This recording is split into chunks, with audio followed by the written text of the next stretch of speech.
Olá pessoal, tudo bem? Meu nome é Teacher William e no vídeo de hoje eu quero fazer análise de leitura e uma leitura leve, analisando um pouco um texto de algum artigo acadêmico ou de alguma notícia que circula pela internet. Nessa série de vídeos, nesse Reading Analysis série, eu proponho ler um trechinho de um texto com vocês, numa velocidade normal e natural, fluida, rápida.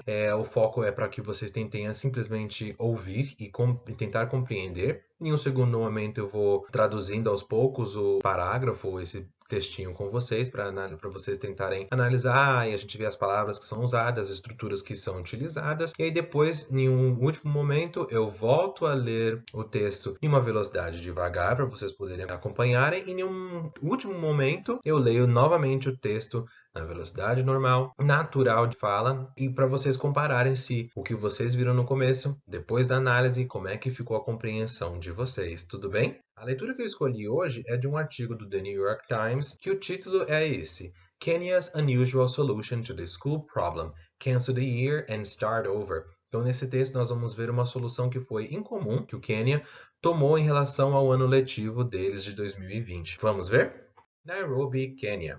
For Esther Nandiambo, this year was supposed to be a year of endings and new beginnings. She was expecting to complete high school, enroll in university, and get a job to help her single mother who runs a small tailoring business in Nairobi Mathare slum. Instead, for Mrs. Nandiambo and other Kenyan students, 2020 is turning out to be the year that disappeared. Education officials announced in July that they were canceling the academic year and making students repeat it. They are not expected to begin classes again until January, the usual start of Kenya's school year. Education experts believe Kenya is the only nation to have gone so far as to declare the entire school year a total washout and order students to start over. Muito bem. E aí, conseguiram acompanhar? Conseguiram entender? Então, a gente até pegou algumas palavrinhas ali por cima, imagino que deve ter pego o the gist, né, o geral. Mas vamos observar agora, parágrafo por parágrafo, parte por parte, e ver o que o texto pode mostrar. No primeiro parágrafo nós temos Nairobi, Kenya. For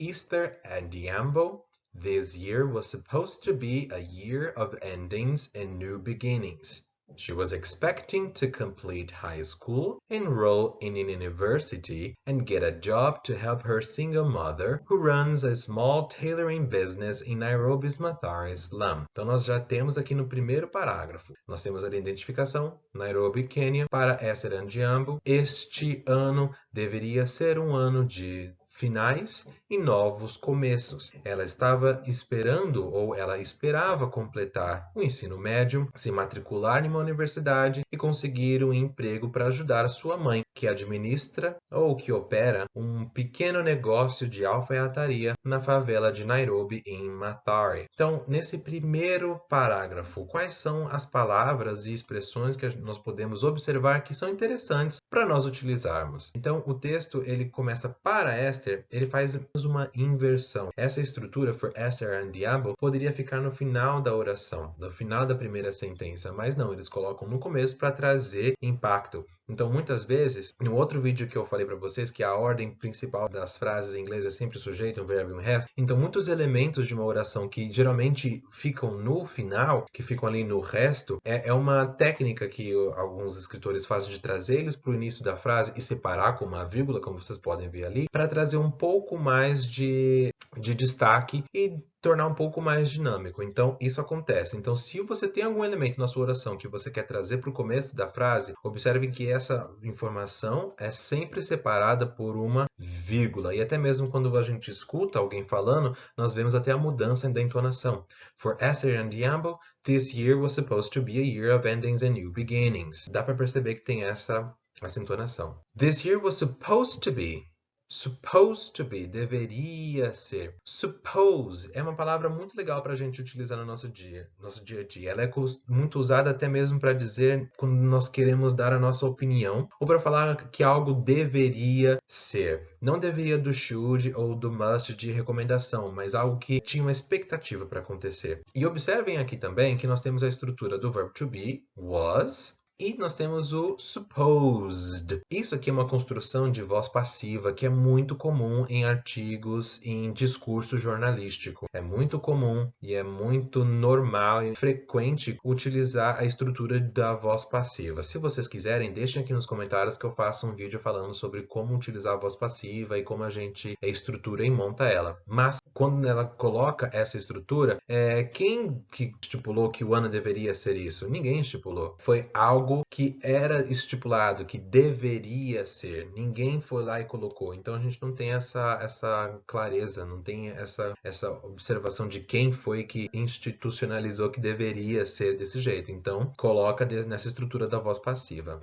E aí continua. She was expecting to complete high school, enroll in university and get a job to help her single mother. Então nós temos aqui, ela estava esperando ou ela esperava. Aqui nós temos a estrutura do passado contínuo, tá vendo? Em português a gente pode traduzir desse jeito, ela estava esperando, ou simplesmente ela esperava, com a ideia de que era algo que acontecia, né, que estava em progresso. Terminar o ensino médio, completar o ensino médio, enroll in an university. O verbo enroll significa matricular-se ou matricular alguém. Né? To enroll myself, to enroll in a course. Então a gente usa esse verbo que ele é muito comum. E conseguir um trabalho para ajudar a sua mãe solteira. Get a job. Essa expressão get a job a gente vê com muita frequência em séries e em filmes das pessoas falando: vai arranjar um emprego. Get a job. Arranjar, conseguir, obter. Get é um verbo pau para toda a obra. Então aconselho vocês a observarem sempre toda vez que ele aparece por aí. To get a job, to help her single mother, conseguir um trabalho e ajudar a sua mãe solteira, who runs a small tailoring business in Nairobi's Mathare slum. Esse verbo aqui, run, to run, a gente conhece principalmente o verbo to run com sentido de correr, mas run também pode significar operar, administrar ou tomar conta. Vocês devem lembrar de uma música da Beyoncé, Who Run the World, né? Quem manda no mundo, quem comanda o mundo, quem administra o mundo seriam as girls, né? Então, o verbo run nós podemos utilizar nesse sentido. I run every day, eu corro todo dia. She runs in the park, ela corre no parque. Mas também eu posso falar no sentido de operar, administrar, tomar conta. Um exemplo, que nem aqui. Her mother runs a small tailoring business. Sua mãe opera, administra, toma conta de um pequeno negócio de alfaiataria. Então, só terminando aqui do run, então tem isso, né? Então, I run a small business, eu opero, eu administro um pequeno negócio. Já aqui a palavra tailoring vem do substantivo tailor, que pode significar alfaiate ou pode ser usado como um verbo de customizar. Aqui nós estamos usando a palavra tailor com ing, transformando em um adjetivo. Então vocês já devem ter visto verbos que a gente fala normal, ele no infinitivo, por exemplo, interest ou present, e aí a gente coloca um ing e ele se transforma em um adjetivo quando ele está antes de um outro substantivo. Então, tailoring business, então um negócio de customização ou de alfaiataria, porque é a qualidade daquela pessoa quem customiza, né? Quem faz roupas. Um outro exemplo comum que a gente pode pensar nessa ideia é com a palavra bore. To bore, de ficar entediado, to get bored. E aí, quando a gente quer dizer que algo é entediante, nós falamos boring. Falar de interessar, interest. E aí, quer falar que algo é interessante, nós falamos interesting. Então, é muito comum nós colocarmos esse ing para transformar um verbo em um adjetivo antes de um outro substantivo. Em Nairobi's Mathare slum, na favela de Nairobi, em Mathare, slum. Slum é uma palavra muito comum e que nós temos bastante no nosso dia a dia, né? Favela em português. Nos Estados Unidos e em outros países talvez não seja tão comum, mas quando eles falam de comunidades mais humildes e simples que tem em outros países, eles acabam colocando essa palavra, slum, favelas. Instead, for Mrs. Andiambo and other Kenyan students, 2020 is turning out to be the year that disappeared. Education officials announced in July that they were canceling the academic year and making students repeat it. They are not expected to begin classes again until January, the usual start of Kenya's school year. Então, o que nós temos nesse segundo parágrafo? Ao invés disso, instead, essa expressão, essa palavrinha aqui, instead, ela é muito comum, muito utilizada em qualquer situação que você queira. Essa palavra nós podemos usar desse jeito, ao invés disso, né, em começo de frase, ou nós podemos usar ela no meio de uma frase quando nós quisermos falar ao invés de determinado outra coisa, determinado outro elemento. Mas para poder usar assim, se eu quero falar assim, eu prefiro a casa ao invés de um apartamento. I prefer the house instead of, né, of, instead of an apartment. Então, se você vai utilizar essa palavra instead, ao invés, sozinha, ao invés disso, nós falamos apenas instead. E se for no começo da oração, da sentença, a gente separa. Agora, se nós vamos falar ao invés do que, ou ao invés de alguma coisa, aí nós precisamos usar a preposição of. Mais para frente eu mostro para vocês. For Mrs. Nyambo and other Kenyan students, Mrs.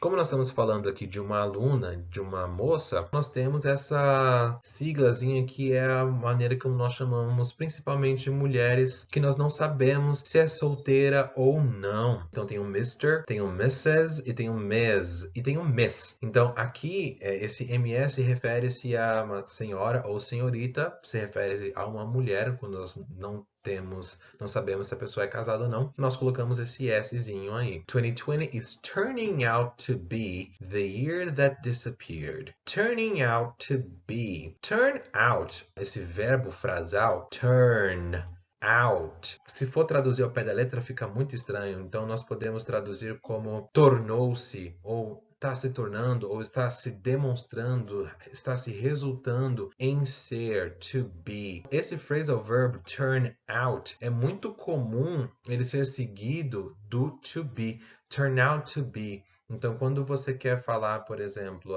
isso no final está se tornando ou está se demonstrando ser alguma coisa. This is turning out to be something. Nessa primeira linha nós temos, ao invés disso, para a senhorita Ndiambo e outros alunos quenianos, 2020 está se tornando ou está se demonstrando ser um ano que desapareceu. Education officials announced in July that they were canceling the academic year and making students repeat it. Oficiais da educação, né, ou nós falaríamos os especialistas da educação ou as pessoas responsáveis da educação anunciaram em julho que eles estavam cancelando o ano acadêmico e fazendo os alunos repeti-lo. They are not expected to begin classes again until January. Eles não são esperados ou não é esperado deles começar as aulas novamente até janeiro. O início comum ou o início habitual do ano letivo, school year. Então, quando a gente vê essas duas expressões aqui junto, school year,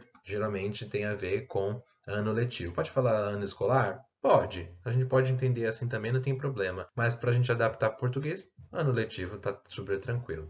E aí, continuando. Education experts believe Kenya is the only nation to have gone so far as to declare the entire school year a total washout and order students to start over. Experts da educação, experts do setor da educação acreditam que o Quênia é a única nação que chegou a ponto to have gone so far, to go so far. Essa expressão to go, aqui nós temos o passado particípio do verbo go, né, que é gone, porque nós temos aqui o presente perfeito. A expressão, a gente quando utiliza o go so far, queremos dizer, né, o inglês está querendo dizer que chegou a ponto, ou chegou a tal ponto de so far as declarar, to declare the entire school year, que o ano letivo inteiro, a total washout, um completo, né, um total fiasco, washout. Essa palavra washout, ela vem muito de expressões esportivas. Quando um evento esportivo ele é cancelado por causa de chuva ou por causa do clima, que chove tanto e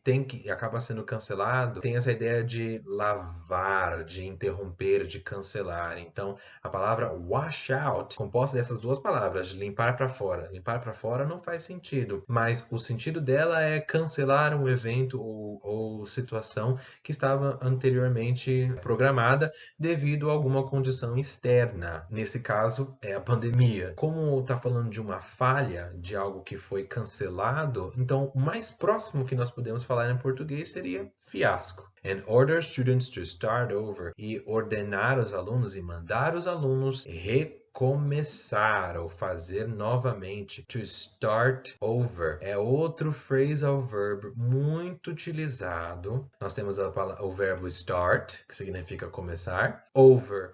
Muitas vezes a gente entende por cima, por volta ou por fim, né? A gente vê muito na expressão game over, mas quando nós combinamos o start over, começar por cima, é como se fizesse isso, como se tivesse um loop, recomeçar. Muitas estruturas a gente viu aqui presente perfeito, nós vimos voz passiva com bastante frequência, nós vimos muita estrutura com o simple present, no texto todo tinha muito disso. Eu quero trazer para vocês aqui alguns vocabulários que eu acho mais importante, algumas palavras que eu acho mais importante para nós tentarmos utilizarmos pelo menos um pouquinho aí no nosso dia a dia, implementar. A primeira sendo enroll. Enroll. Repita sempre comigo. Enroll. Lembrando que é matricular-se, né? Fazer a matrícula. I enroll in school. She enrolled in university. Nós usamos o verbo enroll. Segundo verbinho que nós vimos que dá pra gente usar, que tem vários sentidos diferentes, é o verbo to run. To run. Que nós conhecemos como correr, mas também pode significar administrar, operar ou até mesmo funcionar. My car is running okay. Meu carro está operando ok. Meu carro está funcionando ok. Próximo que nós vimos foi tailor. Tailor. Tailor pode significar tanto o substantivo o alfaiate, mas também pode significar o verbo customizar. Então, se eu quiser falar, ela precisa customizar a sua empresa, she needs to tailor her company.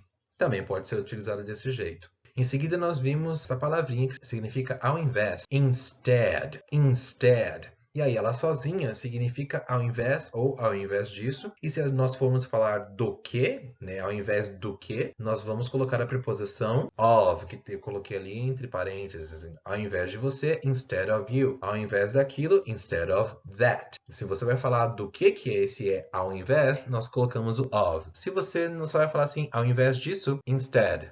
Instead. Em seguida, nós vimos um outro phrasal verb muito utilizado, que é o turn out. Turn out. E aí, observe que eu leio os dois como se fossem uma palavra só. Turn out. Turn out. Isso acontece muito em inglês quando uma palavra termina com som de consoante e a próxima começa com som de vogal, principalmente quando essa outra palavrinha, essa próxima palavra, foi uma palavra curtinha, com um som curtinho. Turn out. É um som curto, então nós juntamos os dois. Turn out. Turn out. E aí, como esse turn out tem a ideia de vir, tornar-se, geralmente acompanhado do próprio verbo to be. Turn out to be. Turn out to be. Vir a ser. Próxima expressão que nós também vimos é to go so far as. Go so far as, que é chegar ao ponto de, ou de ir tão longe. I want to go so far as I can. Eu quero ir tão longe quanto eu posso. É uma expressão que nós podemos utilizar bastante. Próxima, que já estava no finalzinho do texto, é wash out. Wash out.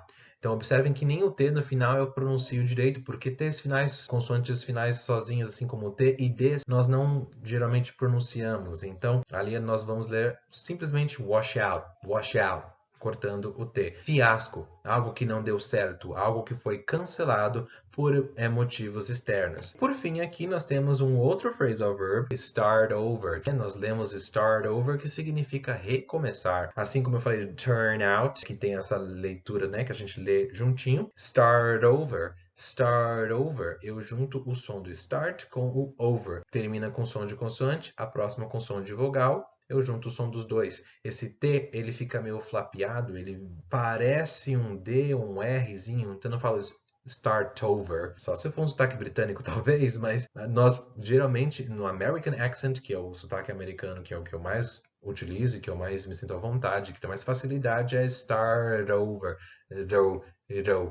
Parece um D mesmo, né? Start over. Acho que foi bem tranquilo aí com a nossa leitura, vimos bastante palavras legais. Agora, para nós finalizarmos, eu vou ler o texto mais 2 vezes. Na primeira vez, devagar, para vocês acompanharem e tentar lembrar do significado. Na segunda vez, eu vou ler mais uma vez na velocidade rapidinha para vocês acompanharem e verificarem se depois dessa análise vocês conseguem entender. Nairobi, Kenya. For Esther and Diambo, this year was supposed to be a year of endings and new beginnings. She was expecting to complete high school, enroll in an university, and get a job to help her single mother, who runs a small tailoring business in Nairobi, Mathare slum. Instead, for Mrs. Adhiambo and other Kenyan students, 2020 is turning out to be the year that disappeared. Education officials announced in July